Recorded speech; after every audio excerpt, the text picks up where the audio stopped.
is a book that is very relevant for us these days.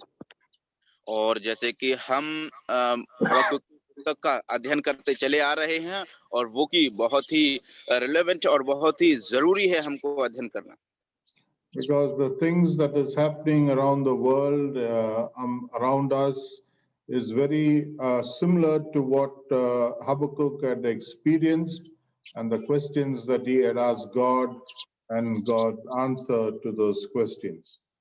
उसका वो इसीलिए है क्योंकि वो जो कुछ भी आज हमारे संसार में आसपास जो कुछ भी हो रहा है वो उसी के समान जो हबक्कुक की पुस्तक में उस समय में हुआ था वो उसी के समान है।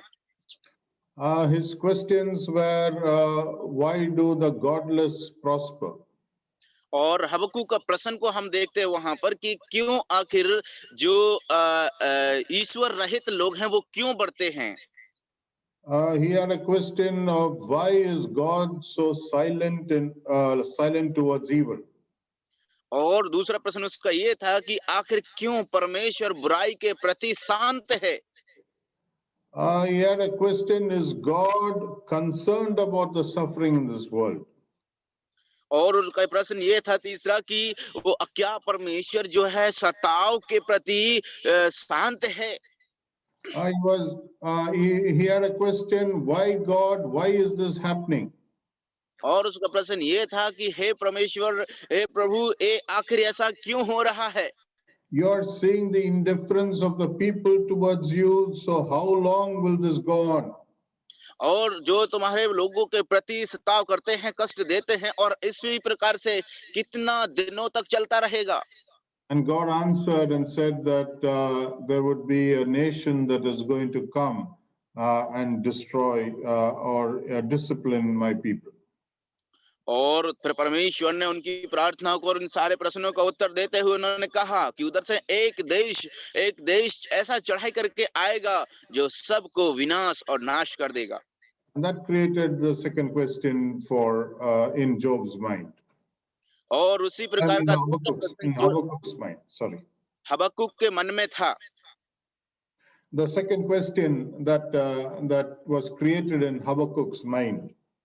और दूसरा प्रश्न जो हबक्कुक के मन में आया था, how can a holy God use an unholy instrument to discipline his people?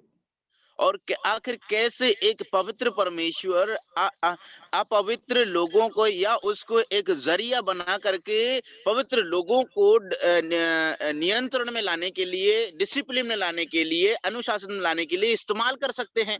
How could God use a righteous God use evil instruments to discipline his people? आखिर कैसे जो बुरे लोगों को, दुष्ट लोगों को परमेश्वर अपने लोगों को अनुशासित करने के लिए इस्तेमाल कर सकते हैं। How does God permit the wicked ones to capture the righteous ones? कैसे आखिर परमेश्वर जो दुष्ट लोगों को, बुरे लोगों को अच्छे लोगों पर, अपने चुने हुए लोगों को कैप्चर करने के लिए, बंदी बनाने के लिए अनुमति देते हैं। How can God allow the wicked to glorify in themselves? आखिर क्यों परमेश्वर जो है, जो बुरे लोग हैं वो अपने आप में बड़ाई करने पाए। So these were all the questions that came into the mind of Habakkuk. और यही प्रकार के सारे प्रश्न जो है हबक्कुक के मन में उस समय में आए। When we look into the Psalms, Asaph also had a similar set of questions. और जब हम भजनों में देखते हैं तो आसाफ के पास भी इसी प्रकार के कुछ प्रश्नों का सूची को हम लोग देखते हैं। Okay, we read that in Psalm 73. और हम भजन संहिता 73 में पढ़ते हैं। Psalm 73, and when we read verse 3, जब हम 73 का तीसरा नंबर पढ़ते हैं, वचन पढ़ते हैं तो, for I was envious of the arrogant, and I saw the prosperity of the wicked. और क्योंकि जब मैं दुष्टों का कुशल देखता था तब उन घमंडियों के विषय डाह करता था। Verse 4, for there are no pains in their death, and their body is fat. क्योंकि उनकी मृत्यु में वेदनाएं नहीं होती परंतु उनका बल अटूट रहता है।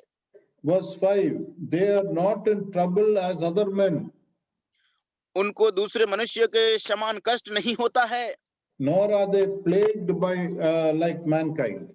और अन्य मनुष्यों के समान उन पर विपत्ति नहीं पड़ती।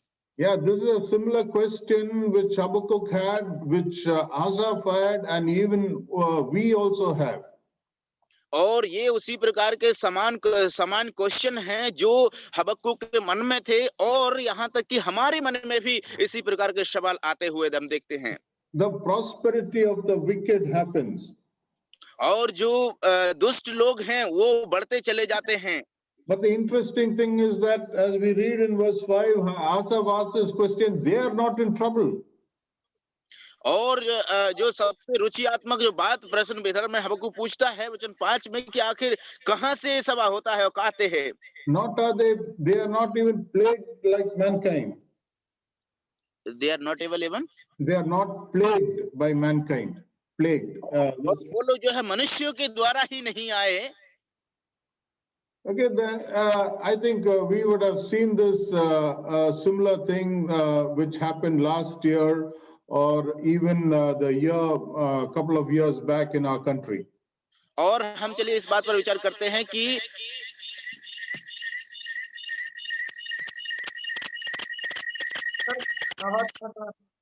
हाँ, कुछ समय पहले, कुछ साल पहले हमारे देश में इस प्रकार से हुआ था। इस बात को हम याद करेंगे।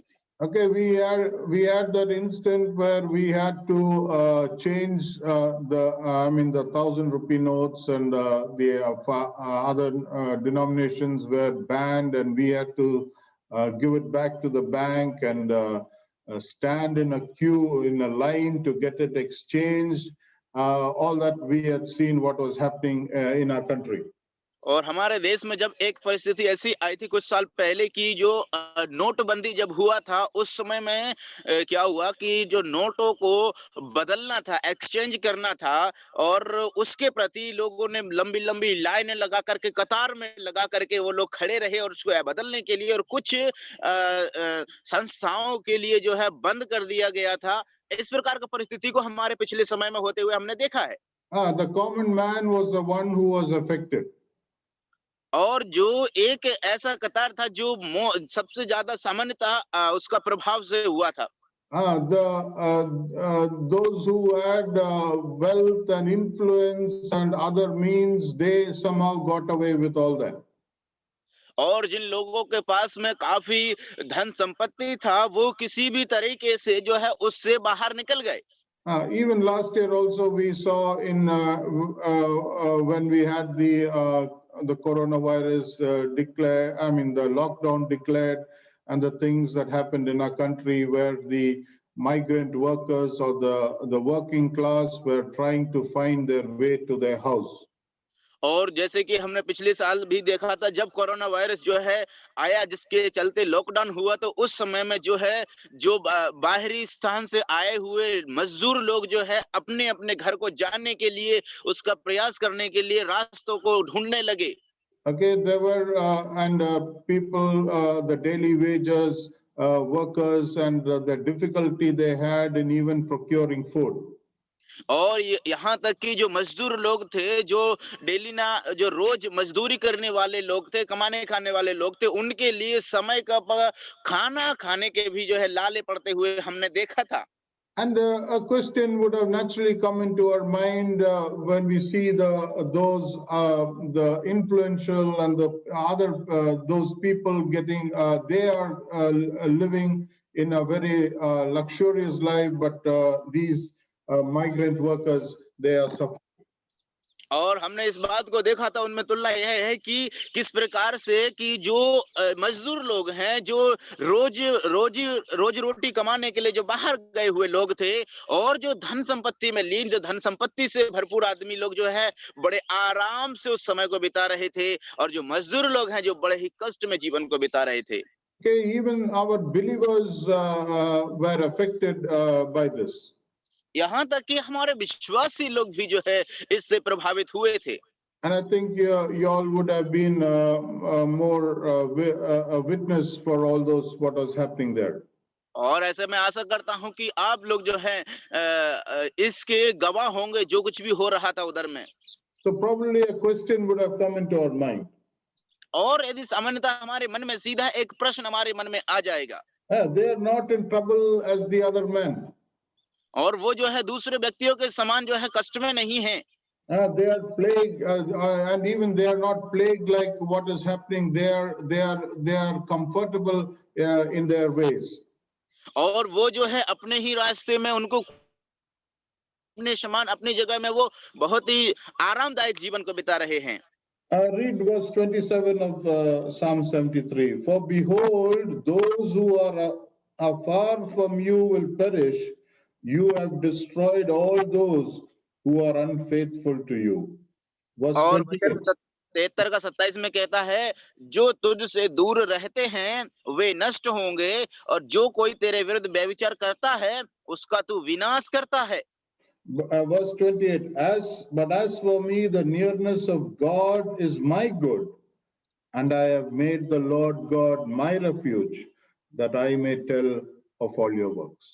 और वचन 28 में कहता है, परंतु परमेश्वर के समीप रहना यही मेरे लिए भला है। मैंने प्रभु यहोवा को अपना शरण स्थान माना है, जिससे मैं तेरे सब कामों का वर्णन करूं। The nearness of my nearness to God is for my good. मेरा परमेश्वर के समीप रहना मेरे परमेश्वर का अपना शरण स्थान है। See, Asaph, when he understood God and he understood the ways of God, he comes to this conclusion. और हम इस बात को यहाँ पर देखते हैं कि जब आसाफ जो है इस बात को समझ गया, तो हम देखते हैं कि आसाफ इस कंक्लूजन, इस समाप्ति की ओर आता है और कहता है यहाँ पर, I have made the Lord God my refuge. मैंने परमेश्वर को अपना, परमेश्वर यहोवा को मैंने अपना शरण स्थान माना है। See, what we need to understand and take comfort is in the fact is that even though God raised the Babylonians to chastise Judah, he will also judge the Babylonians. और हम यहाँ पर इस बात को इधर में आते हैं कि यहाँ तक कि यद्यपि बेबीलोन के लोगों को परमेश्वर ने अपने लोगों को सताने के लिए, उनको कड़ी से कड़ी सजा देने के लिए उन्हें प्रयोग किया, लेकिन परमेश्वर एक दिन उन बेबीलोन के लोगों का भी न्याय करेगा। All sin will be judged. सारे पाप जो उन्होंने किए हैं उनका न्याय होगा। All sin done by everyone will be judged. और हर एक पाप जो हर एक व्यक्ति ने किया है उसका न्याय किया जाएगा। God would have raised the Babylonians to judge, to discipline his people, but God will also judge the Babylonians. यहाँ यद्यपि परमेश्वर ने बेबीलोन के लोगों को, उसके चुने हुए लोगों अर्थात इजरायलियों को उसको अनुशासन में लाने के लिए उनको इस्तेमाल किया, लेकिन फिर भी परमेश्वर बेबीलोन के लोगों का न्याय करेंगे। Just because the Babylonians had their military strength, it doesn't mean that God was justifying their actions. और इस बात को सही है कि बेबीलोन के पास में जो है फौज अर्थात मिलिट्री का, सेना का उनके पास ताकत बहुत बड़ा था। इसका मतलब ये नहीं कि परमेश्वर बेबीलोनियों को सही तरीके से उनका इस्तेमाल कर रहे थे।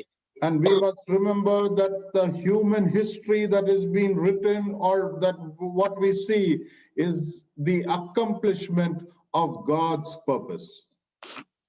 और हम इन सब बातों को एक तरफ रखते हुए हम क्या देखते हैं यहाँ पर कि परमेश्वर का उस योजना का पूर्णीकरण को हम देखते हैं उसके लोगों के प्रति। Daniel chapter 4 and verse 35.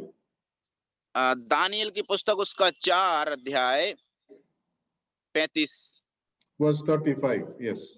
35वीं आयत।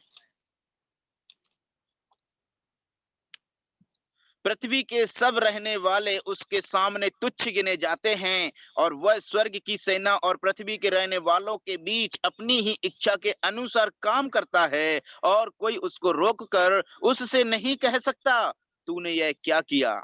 Yes, this is what Daniel says. All the inhabitants of the earth are accounted to nothing. They are nothing in the sight of God. मेरे प्यारो, यहाँ पर वचन में दाऊद क्या कहता है, लिखा हुआ है, पृथ्वी के सब रहने वाले उसके सामने तुच्छ गिने जाते हैं। But God does everything according to his will. परंतु परमेश्वर जो है अपनी ही इच्छा के अनुसार सब कार्य करता है। And no man can ask him or say to him, what have you done? कोई भी उससे आकर उसको रोक कर उससे यह नहीं पूछ सकता कि तूने यह क्या किया है। Human history is the accomplishment of God's purpose.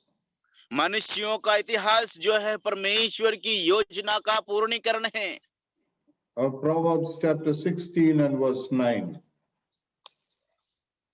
नीति वचन उसका 16 का 9। The mind of man plans his ways, but the Lord directs his steps. परंतु मनुष्य मन में अपने मार्ग पर विचार करता है, परंतु यहोवा ही उसके पैरों को स्थिर करता है। This is what we have to learn. यही तो बात मेरे प्यारों हमको सीखना है। We may be planning many things, but it is only God who will direct our steps. हम लोग बहुत सारे विचार कर रहे होंगे अपने मन में मेरे प्रियो, लेकिन ये तो वो परमेश्वर हैं जो हमारे कदमों को दृढ़ करेंगे, स्थिर करेंगे। Keep that always in our mind. इस बात को हमेशा अपने मन में रखें। The planning we may be doing, but it is God who will do the directing. हम लोग योजना और विचार तो हम लोग कर रहे होंगे, लेकिन उसको स्थिर करना वो परमेश्वर का काम है। And God does everything according to his will. परमेश्वर जो सब कुछ करते हैं वो अपनी इच्छा अनुसार ही करते हैं मेरे प्यारों। And God will do things that is good for us.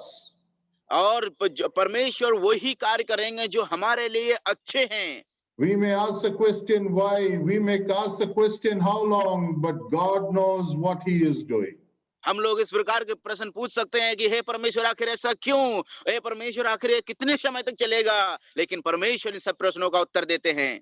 So our planning, what we do, we leave it to God for God to do the directing. मेरे प्रियो, जो कुछ भी योजना और विचार हम लोग करते हैं, हम उनको परमेश्वर के लिए छोड़ दें ताकि परमेश्वर उनको स्थिर करें।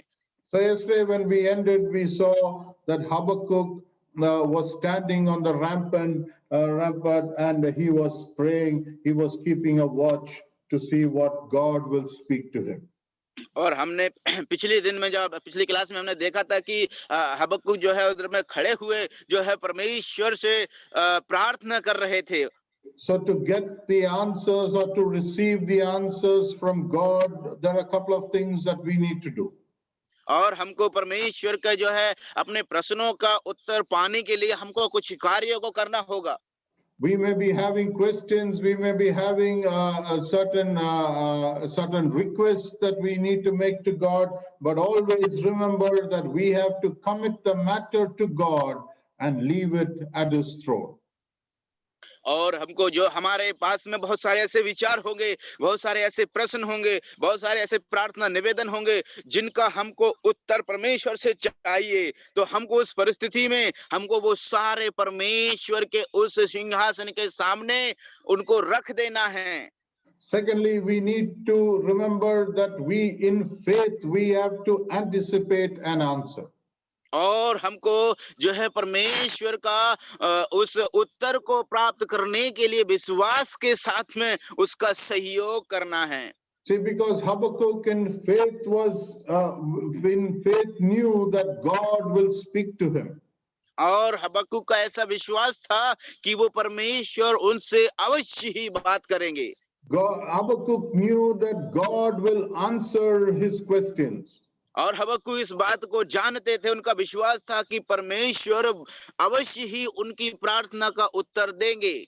So when we take a matter to God and leave it there by faith, we have to anticipate an answer.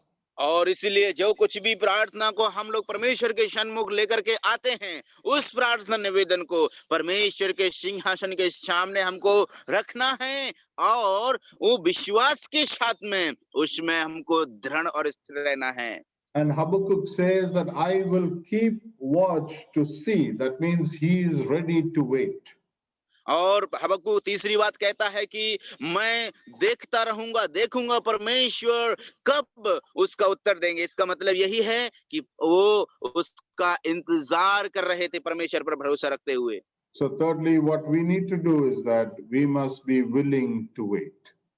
और तीसरा बात जो है हम लोग क्या करना चाहिए, वो तीसरा बात यह है कि हमको इंतजार करना चाहिए, Because God will answer our questions. क्योंकि हमारे मन में ये विश्वास होना चाहिए कि परमेश्वर अवश्य ही हमारी प्रार्थना का उत्तर देंगे। God will give an answer to what has been going through in our minds. और परमेश्वर हमारे मन में जो आता है, जो प्रार्थना निवेदन हम रखते हैं, उसका उत्तर जरूर देंगे। We must learn to wait. हमको सीखना है इंतजार करना। So in chapter 2, verse 2 to chapter 2 and verse 20, we see the answer that God gives Habakkuk to the second question that Habakkuk had raised. और हम लोग जब दूसरा अध्याय हबक्कूक की पुस्तक उसका दूसरा अध्याय 2 से लेकर के 28 तक जब हम पढ़ते हैं, chapter 2 verse 2 from Verse 2 to verse 20. हाँ 20 से लेकर के 20 दो अध्याय 2 से लेकर के 20 आयत तक हम देखते हैं कि जो हबक्कूक ने प्रश्न पूछा था, परमेश्वर उसका उत्तर देते हैं।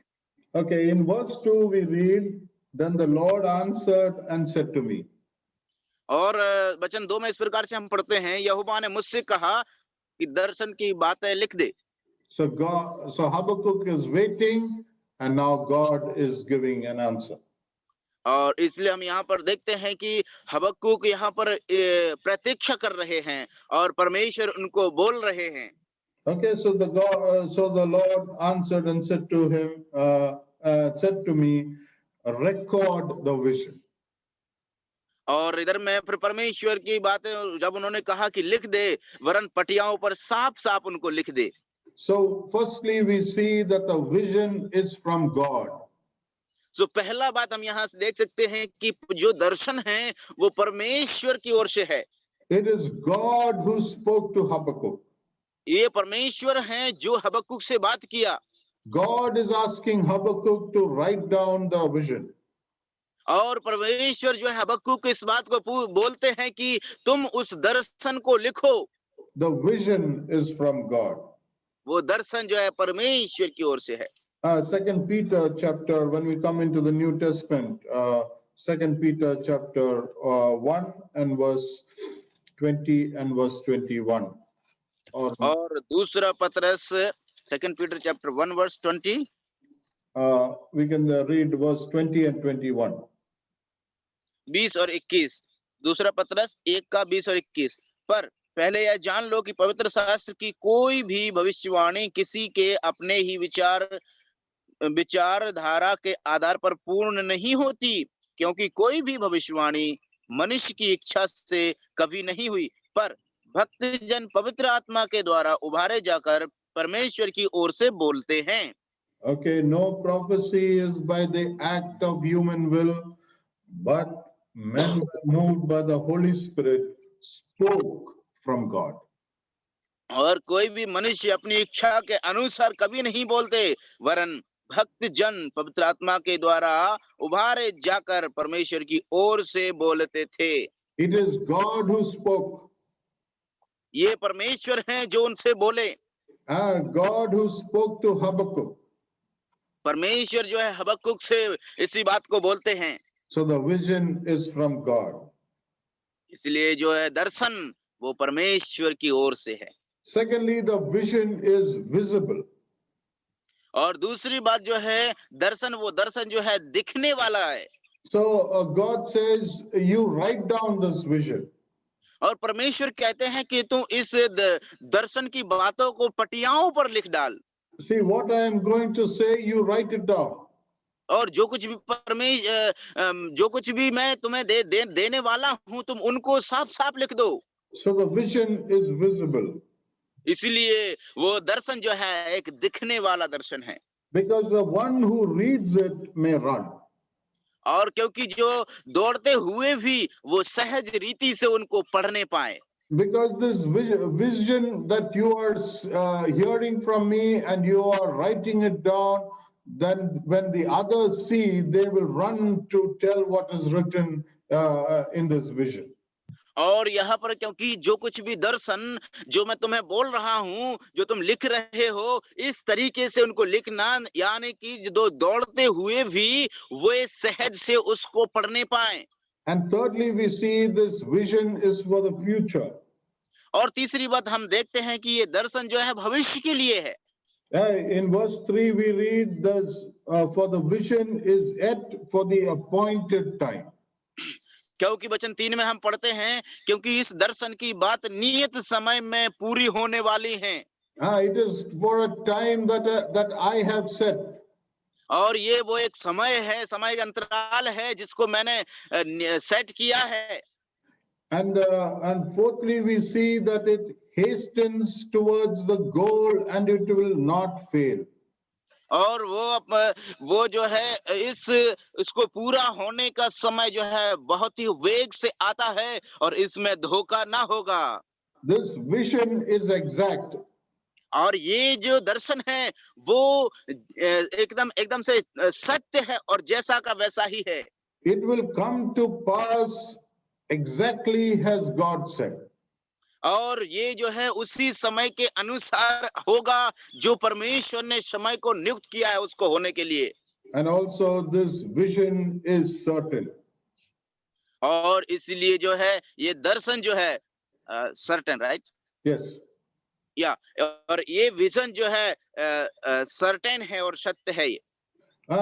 Though it tarries, wait for it will come and it will not delay.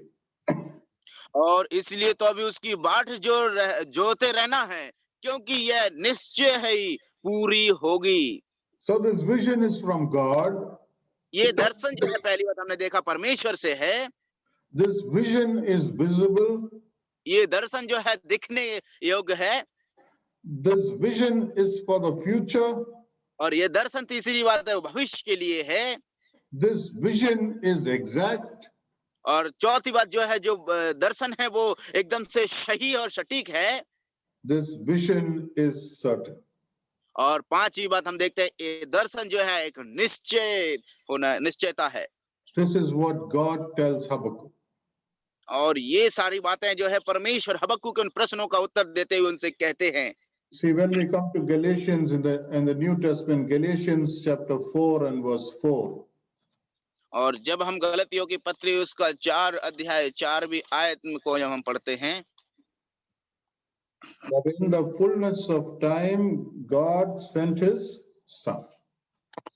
परंतु जब समय पूरा हुआ तो परमेश्वर ने अपने पुत्र को भेजा। Okay, that's the coming of the Messiah the first time. और ये जो है उस मसीहा का पहली बार आगमन के बारे में यहाँ पर लिखा हुआ है। At the exact time, God sent his son.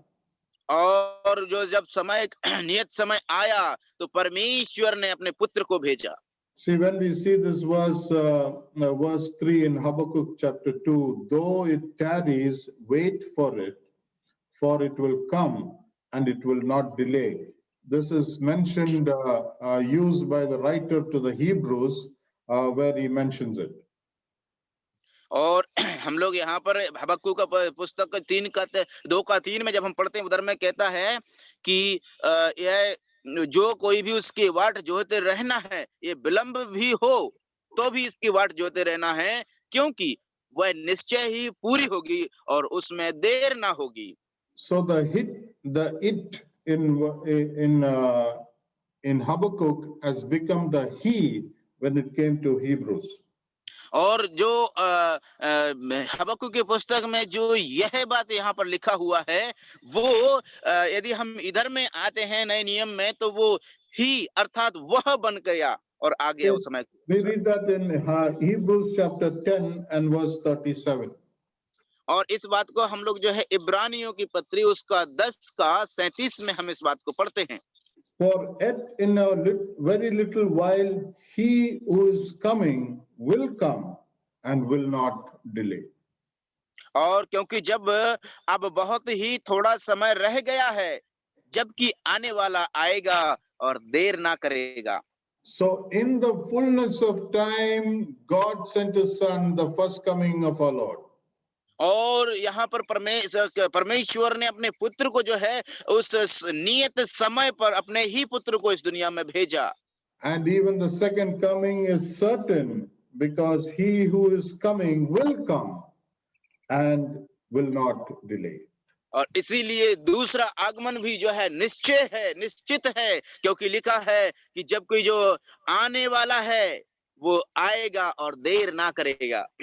That must give comfort to us because we are so glad that Christ came into this world the first time to save us, and we know that he will come the second time to take us home to be with him.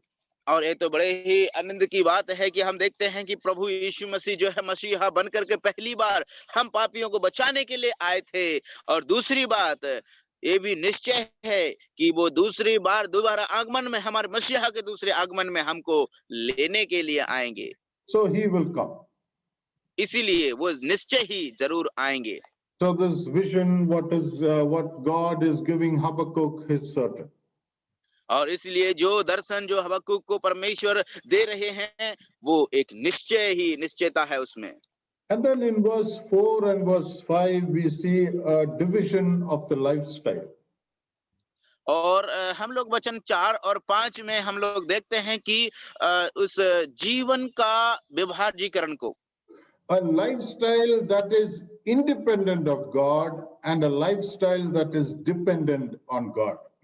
और एक जीवन जो परमेश्वर पर आश्रित है और एक जीवन जो परमेश्वर पर आश्रित नहीं है। See, when we looked at Habakkuk chapter 1 and verse 11, we saw that these Babylonians or the Chaldeans had their strength in themselves. और जब हमने हबक्कुक की पुस्तक उसका 1 का 11 में पढ़ा था, तो जो बेबीलोन के लोग थे उनका बल ही उनका देवता था, And that made them proud. और यही बात तो उनको घमंड करने की बात बन गई। We read that in verse 4, behold, as for the proud one, that is these Babylonians, his soul is और उसी बात को वचन 4 में पढ़ते हैं, इसलिए जो है ये लोग बड़े ही गर्व के साथ में इस बात को कहते हैं। okay, these Babylonians, they boasted in their power and in their might and in their strength. और जो बेबीलोन के लोग हैं जो वो है उनका मन बहुत ही फूला हुआ है और वो सीधा नहीं है, क्योंकि वो अपने आप में गर्व करते हैं अपनी उस शक्ति पर, उसकी उनकी सामर्थ्य पर। They were thirsting for power, and they were wanting to capture nations. और वो लोग जो है वो अपनी ही सामर्थ्य में, अपने ही बल में जो है वो आश्रित थे और भरोसा रखते थे, और अपने उसका मन फूलता था, और वो जो है उनके लोगों को जो है बंदी बनाकर जीत कर ले जाते थे। See, in verse 5 we read about their activities. और वचन 5 में हम उनके कार्यकलापों के बारे में पढ़ते हैं। Furthermore, in verse 5, wine betrays the haughty man so that he does not stay at home. He enlarges his appetite like Sheol, and he is like death, never satisfied. He also gathers to himself all nations and collects to himself all peoples. और वचन 5 में हम पढ़ते हैं हबक्कुक की पुस्तक 2 का 5, दाख मधु से धोखा होता है, अहंकारी पुरुष घर में नहीं रहता, और उसकी लालसा दो लोग के समान पूरी नहीं होती, और मृत्यु के समान उसका पेट नहीं भरता। वह सब जातियों को अपने पास खींच लेता है और सब देश के लोगों को अपने पास इकट्ठे रखता है। Okay, this is the attitude of the Babylonians. और यहाँ पर हम देखते हैं कि ये बेबीलोन के लोगों का कार्य है, क्रियाकलाप है। They are not satisfied with anything. और वो जो लोग जो है किसी भी वस्तु से जो है वो संतुष्ट नहीं हैं। They gather themselves against the nations and they just want to capture nations. और वो जो है सभी को अपनी ओर खींच लेना चाहते हैं और सारे देशों को अपने पास इकट्ठे रखते हैं। And in verse 5, we read that they were wine drinkers. They had the reputation of being a wine drinker. और जो है उनकी वचन 5 में हमने ये भी पढ़ा था कि वो जो लोग जो है दाख मधु से जो है अहंकार से भरे हुए दाख मधु के मधुमेह में रहने वाले लोग थे। Okay, they were haughty men and they were drinkers, and that was a reputation that they had. और जो है वो उनका जो है रेपुटेशन जो हम देखते हैं कि वो लोग जो है दाख मधु से पीने वाले और अहंकारी पुरुष थे। Okay, this is a life that is independent of God. और ये इस प्रकार का जीवन जो है वो परमेश्वर पर आश्रित नहीं है। But there is a life that is dependent on God. लेकिन इधर में हम ऐसे जीवन को भी देखते हैं जो परमेश्वर पर आश्रित हैं। Because Habakkuk says in verse 4, in the last part, he says, "But the righteous will live by his faith." लेकिन हम यहाँ पर देखते हैं वह 2 का हबक्कुक की पुस्तक 2 का 4 का उसका आखिरी भाग में हम पढ़ते हैं, परंतु धर्मी जन अपने विश्वास के द्वारा जीवित रहेगा। A life that is independent of God revolves around their own strength. और जो परमेश्वर पर भरोसा नहीं रखने वाले जो लोग और उनका जीवन जो है वो अपने ही बल में जो है वो अपने ही बल में वो लोग भरोसा रखते हैं। But a life that is dependent on God lives on faith, as showing a reliance, being dependent upon God. लेकिन दूसरा ग्रुप में दूसरा तरफ हम देखते हैं वो जीवन जो एक विश्वास के द्वारा होता है, उनका विश्वास के द्वारा वो जीवन बिताते हैं और यही दिखाता है कि वो परमेश्वर पर उनका भरोसा है, उनका विश्वास है। But see, Habakkuk says that the righteous will live by his faith. और हम इधर में पढ़ते हैं हबक्कुक इधर बताते हैं कि परंतु धर्मी अपने विश्वास के द्वारा जीवित रहेगा। A lifestyle that is totally dependent upon God. ये जीवन जीने का जो एक जीवन जो लोग जी रहे हैं वो परमेश्वर पर पूर्ण रीति से आश्रित है। The Babylonians, he says, that God says that they are dependent upon their strength and they are proud because of that. They are wine drinkers, but God says that these righteous will live by his faith. लेकिन हम इधर में एक तरफ देखते हैं कि जहां पर बेबीलोन के लोग जो है अपने दाख मधु में और अपने आप के अहंकार में सेना के बल में जो है वो भरोसा रखते हैं और उनका मन फूलता है, लेकिन दूसरी तरफ परमेश्वर कहते हैं परंतु धर्मी जन अपने विश्वास के द्वारा परमेश्वर पर आश्रित होते हुए जीवित रहेगा। A lifestyle that is dependent upon God. ये जीवन जीने जो लोग जीवन जीते हैं परमेश्वर पर आश्रित होकर के। And this verse is mentioned 3 times in the New Testament. और यही शब्द जो है 3 बार नए नियम में हम लोग आते हैं उसको देखते हैं। But the righteous will live by his faith.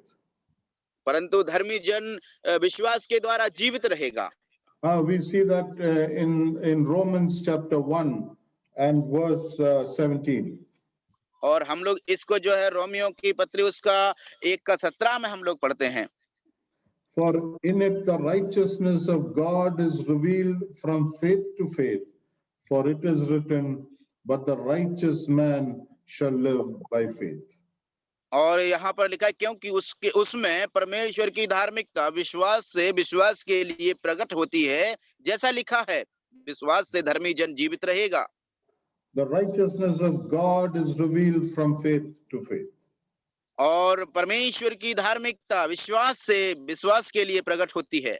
Okay, the emphasis is on the word the righteous. और यहाँ पर जो है विशेष जोर दिया जाता है वो शब्द है धर्मी जन।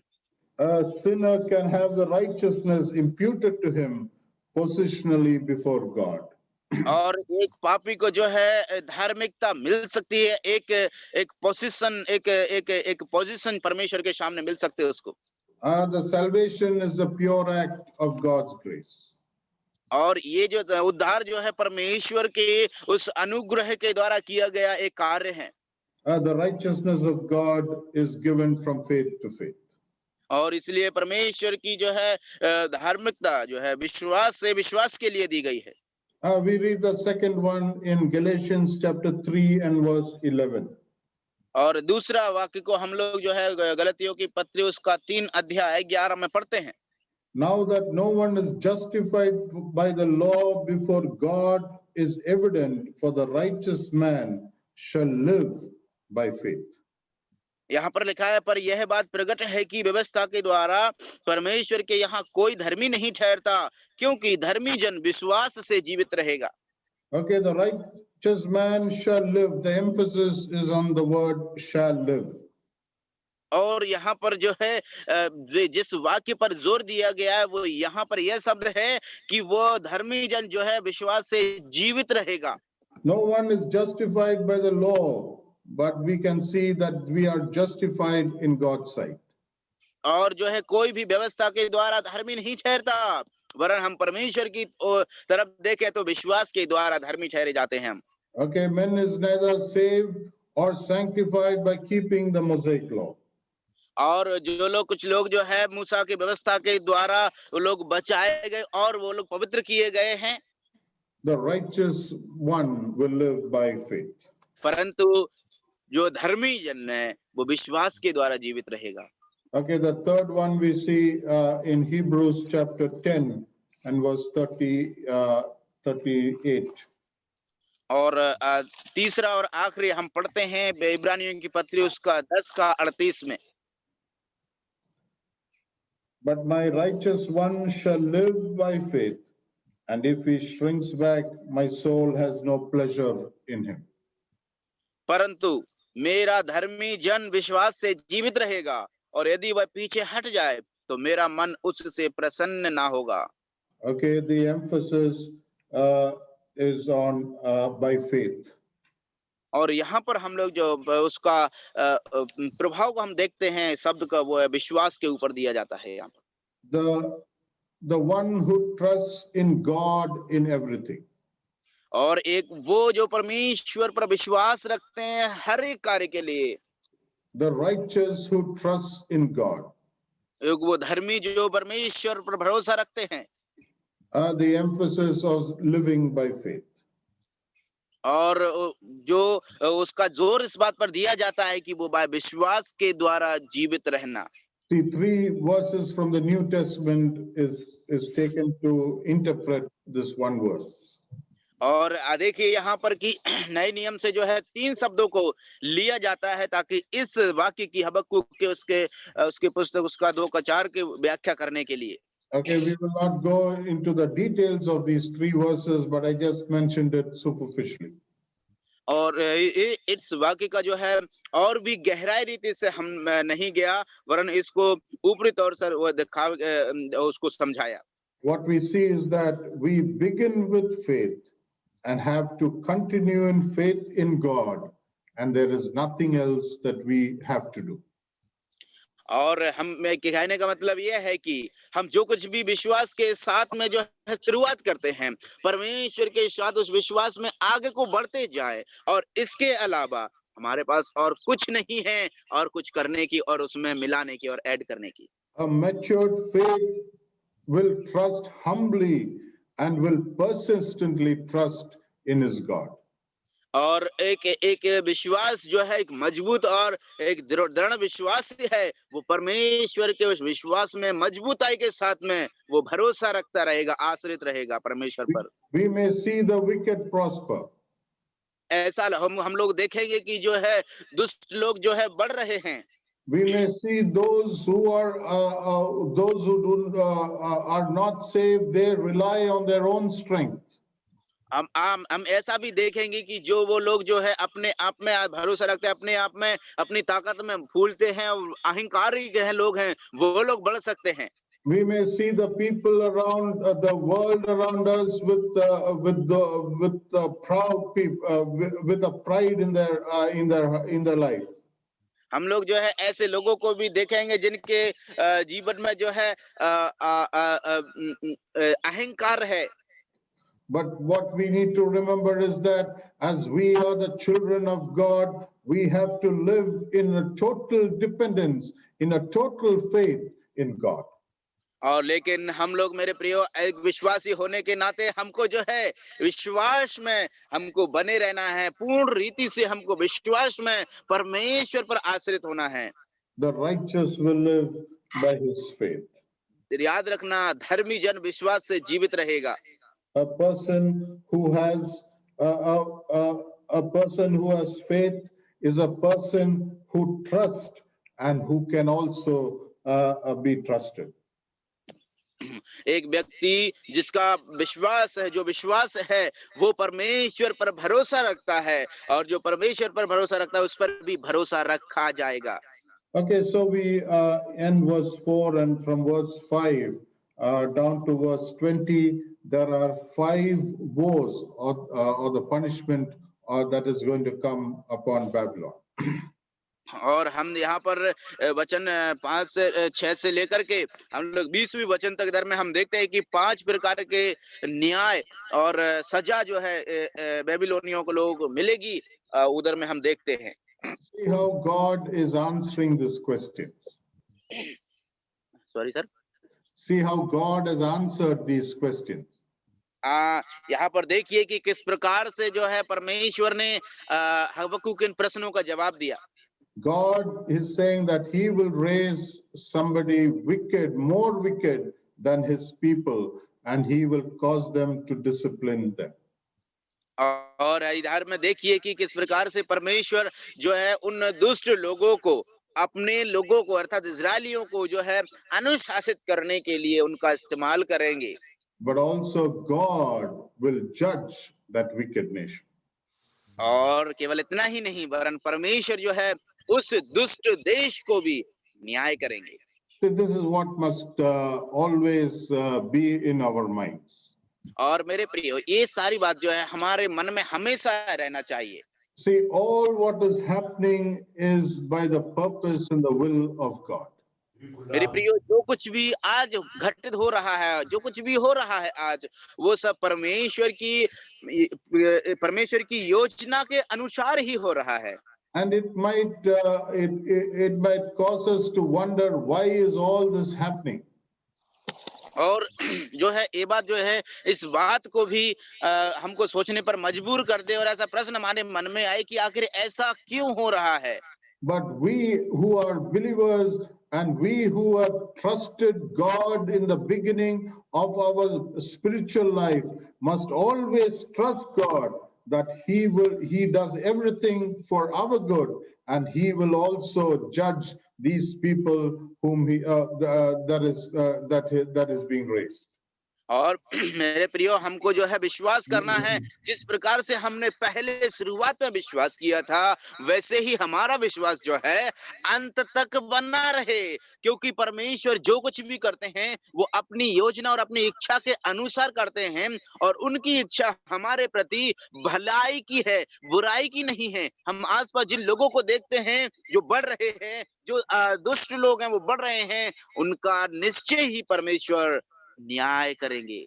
So next week we will look at from verse 5 to verse 20. In fact, I had prepared to finish this entire chapter today, but it took a little more time. So next week we will look at verse 5 to verse 20.